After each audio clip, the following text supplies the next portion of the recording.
I feel great today. And do you know why? Because I'm doing something that is a service for society. Not often you can say that, is it? What I'm doing now is I'm delivering 10 surgical masks for frontline social services people.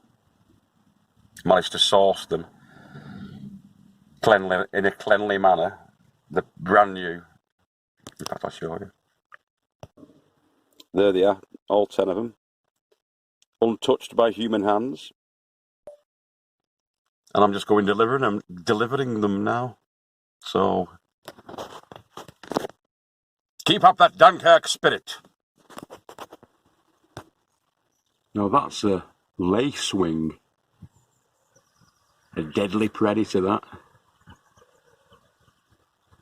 If you're a little bug who likes eating my plants. Good lad, him.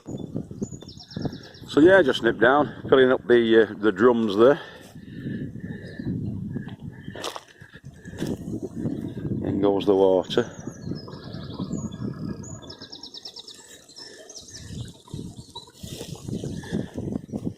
I love my little invention there.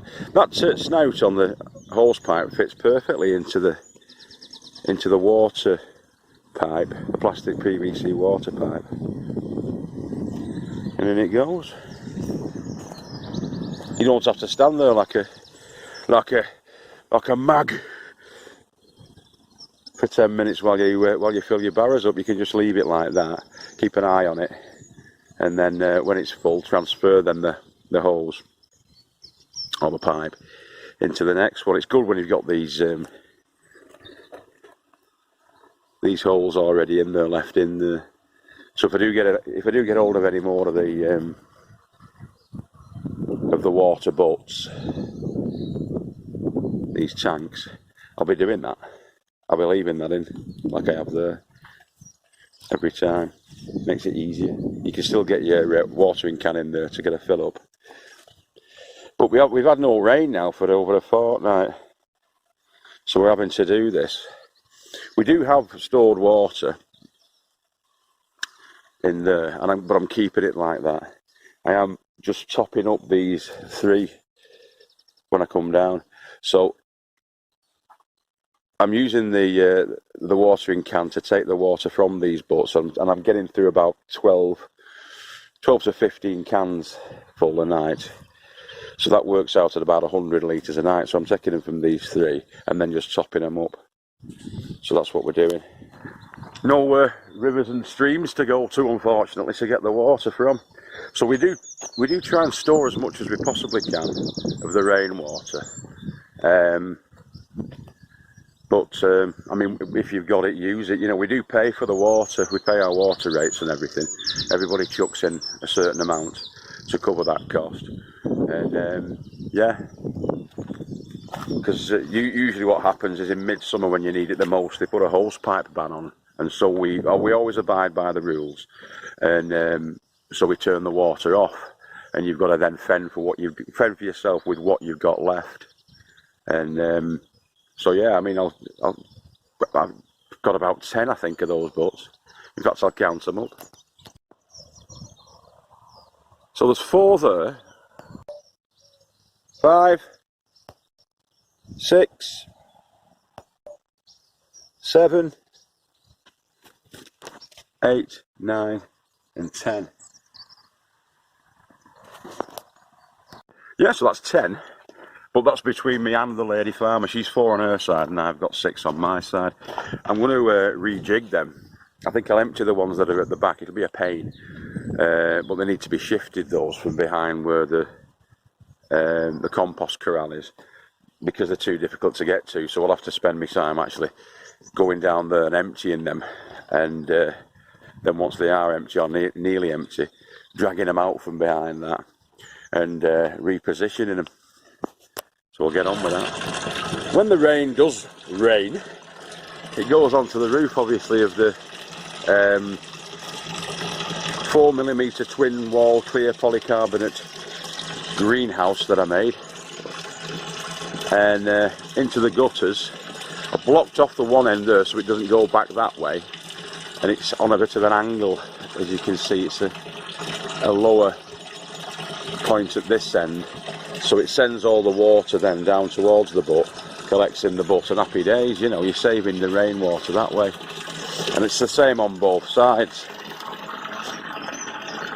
Now I could do with getting, I think, what we'll do is get the other water butts, get 2 more water butts from the back, and run them in parallel here. And so I can connect them then with a bit of hose pipe through the, when that one fills, it'll trickle into the other and its neighbour, and then in the end we'll have all 4 filled up from the rainwater. That's a better way of conservation, isn't it? Yeah, we'll do that.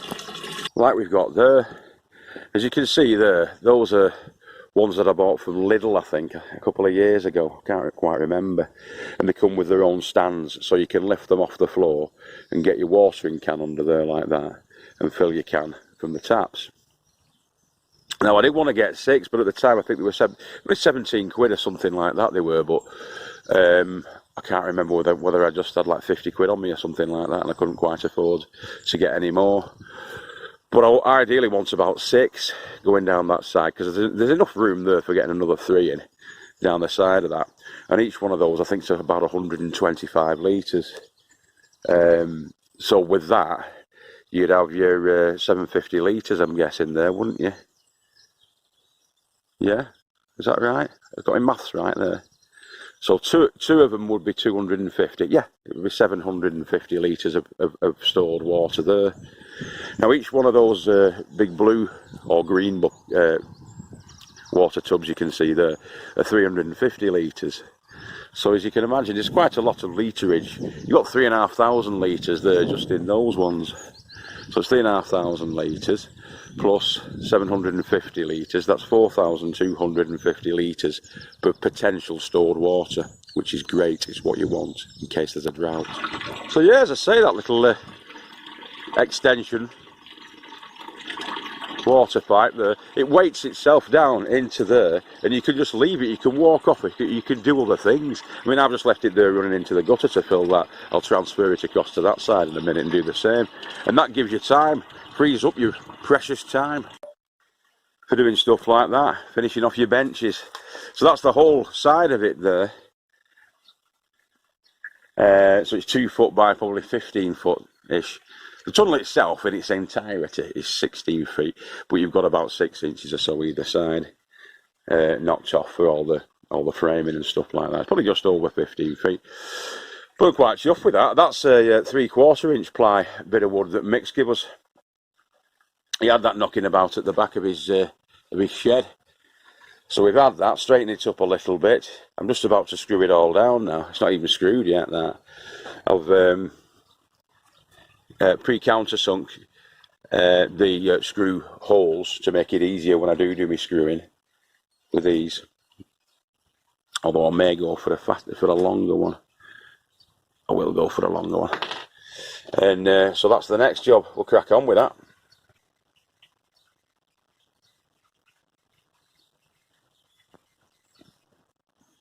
Hello. So we're back again, and we're hands-free. It's all about time efficiency, really. While those water butts are getting watered up with the auto water, I've countersunk the screw points in the board to fix to the board underneath, to the framing underneath. And I've just started off those screws. And when you do that, it's easy. One-handed.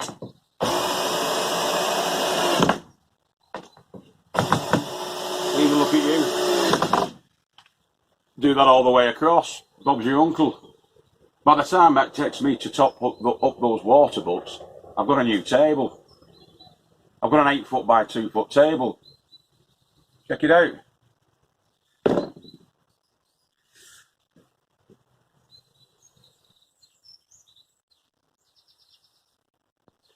Yeah, so the growing bench is complete. And all in the time it took to fill a couple of water butts. In fact, not even fill them, just to top them off. It's took about no more than 10 minutes really to do that. Measured the gap. I knew that this was a 2 foot wide piece, which is exactly the same as the other 3/8 plywood that we've done the rest of the bench with. It won't need as much structural support because of the extra thickness of it. It won't need to be 3x2 frame support. You'll probably get away with 2x2, even 2x1, something like that. It's pretty stable and sturdy. It's not going to be carrying too much weight anyway, and so I think it'll be okay. I think we'll be all right with it. So yeah, see you in a bit. So yeah, friends, Romans, Wiganers, lend me your ears. Carpe Diem. It's called Seize the Day. You've only got a limited amount of time, and for every minute that passes, you don't get that back. So try and be as efficient with your time as you can and get more done. So as that's watering up, as I say, the table's being built. Also, you're just going around, you're weeding, you're doing things like that, just keeping an ear out for those water butts. And not rocket science, is it? But you've got to plan a little bit. Have a plan for what you're going to be doing that day, and stick to your plan. If you get that plan sorted out quicker than you thought you would, then you can move on to something else. But spend about an hour and a half a day, if you can, down at your allotment plots. Or if you're very lucky and you've got a nice garden to work, then you can stay there, can't you? But if you're not like us, we've got a big townhouse. We've got 2 bathrooms, us, but no garden. We've got a yard at the back, which is only small, so we can't really do much down there. Although we will be doing, because I want to sort of, if I can, I want to give you a bit of a how-to on small scale growing, like a mini kitchen garden, because that's what we're going to be setting up down at our place. Unfortunately, until the tips reopen, I can't really film in our yard because it's absolutely crammed with crap that we were going to take down to the tip when we did our spring clear out. But the very day after we did the spring clear out, and I was going to take it down to the tips in about 6 or 7 shuttle runs, they closed the recycling centre, so we're knackered. So that'll have to wait for a little bit, but there's plenty of videos online on small scale growing, windowsill gardens and things like that. Check out a guy called Homegrown Veg. He's very good at patio growing in the cut flower Asda buckets. I think he gets this from Tesco's or something, it doesn't really matter. The 10-inch cut flower buckets that they put the flowers in when they display the flowers. There's loads of videos on my channel about that. But I got the inspiration for that from HGV, Homegrown Veg. An old Cumbrian guy. And he's really good. Check him out. So yeah, we've got our potting area and our plant start area all set up now. Let's hope this weekend we don't get all the crazy lunatics going out spoiling it for everybody and getting us all on proper lockdown.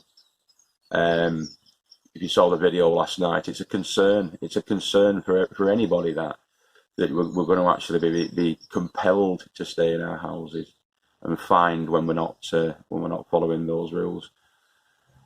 And rules like that just become more draconian. So anyway, stick to what the government's telling you to do. It's sensible directives at the moment they're telling you to do.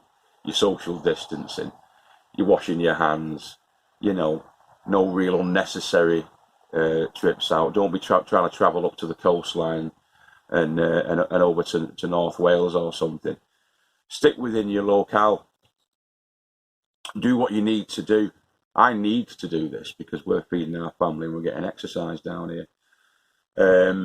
But there'll come a time, and I hope it doesn't come, but there will come a time, I'm guessing, where we will be on lockdown. So yeah, follow the rules as they are stated. And keep going with your head down. Have a cracking time.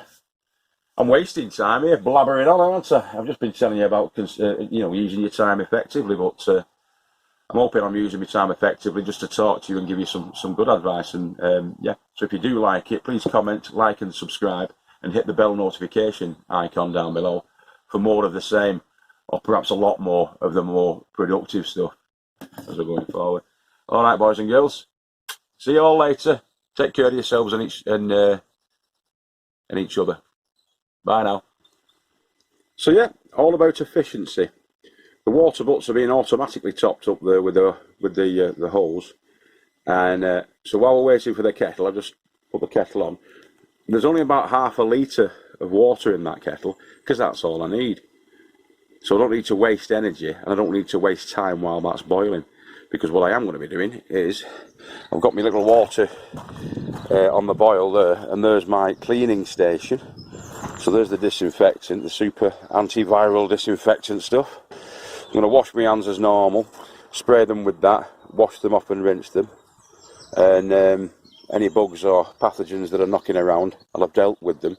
As you know from the other videos, I always give everything a spray anyway, so all around the locks up at the top, I've sprayed. I take that with me, I have that in the car. And again, this is good for H1N1 flu, salmonella, MRSA, all kinds of stuff basically. It's another one of those 99.9% of bacteria. It'll do for viral infections because the flu virus, the coronavirus, it'll destroy that. Up there to the top, spray all around. So this is all while the kettle's boiling this. Because there's been 2 or 3 people on today. I just give it a precautionary spraying. So this is where the hands have been. So all the areas that they're likely have been touching, get a disinfectant spraying. That's left in the sun then for a little bit, until I've finished up here, because I'm only on for about another 10 minutes. So that's left in the sun. The sun has ultraviolet B that also kills the coronavirus. I'll just remember to leave that here and pick it up on the way out. There's my wash station. I've sprayed these down as well with the antibacterial. Washed them and sprayed them down. These seed trays. They're still a bit manky them, but I'll give them a final polish before we put them up into the tiki tunnel.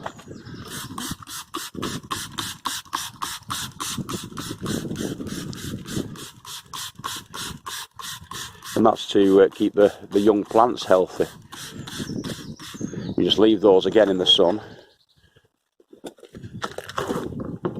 And I'll give them a final wipe down with the old kitchen towels. Sorry about the camera work, guys. That's all I'm doing. And this is all in the 2 or 3 minutes you're waiting for the kettle to boil. Just something to do, innit? So I'll put that there again, so I don't forget. In fact, so I don't forget it, I'll leave it here. That's alright there. I've got the antibacterial, antiviral gels as well, you know, the squirty gels. I've always got that on me. In fact, it's there. In my pocket, the hand sanitizer. But yeah, so we spray the handles of the car as well. When I leave the house in the morning, so yeah, I have a shower every morning. Or if it's not in the morning, it'll be in the evening. I'm tending to have I've never been clean. I'm the cleanest boy in the parish. So a shower of an evening, shower in the morning. So when I get back this afternoon to the house, I'm going to have a shower. As soon as we walk in the house, there's hand sanitising gel there. I'm already clean, bear in mind. So as soon as I get back to the house, hand sanitising gel there, which I do my hands with, strip off, get in the shower, nice and clean, and that's it. So the start to finish of the process, if you're coming down to the plots, or for me anyway, is before I go down the plots, I'm clean, I'm already clean. I gel my hands, I take the disinfectant sprayer with me, I spray the outer handle of our front door as well, just in case somebody's grabbed it in the night, some opportunistic robber has grabbed it in the night. I spray that. That's being left in the sun. Get to the car, spray the handle of the car, give it a wipe with a hanky, a disposable tissue. In the car, I know the car's clean because nobody else has been in it, so I'm all right in there. Get in the car, drive up to here, takes me about 7 or 8 minutes to get here. So then once I'm here, get out the car, go over to the lock and the area around the lock and give that a spray with the antiviral stuff and get in. Once I'm in, use my hand gel as well, just as a secondary precaution to gel my hands up. And I'm ready to rock and roll. You're on your own on here. There's nobody else coming on your plots. We're not allowed to. We don't want to because we're following the government guidelines. So we're on the plots, crack on, do what you need to do. At the end of it, just give yourself another wash down with that can't hurt, get the disinfectants on you. And the reverse process, back to the car, spray the handle, get in the car. You're isolated in the car, social isolated. Get home, give the handle another spray to the door, get in, hand gel on, strip off, in the shower, Bob's your uncle. Were you getting infected there? Where are you getting infected there? You are not. That's the way forward, son.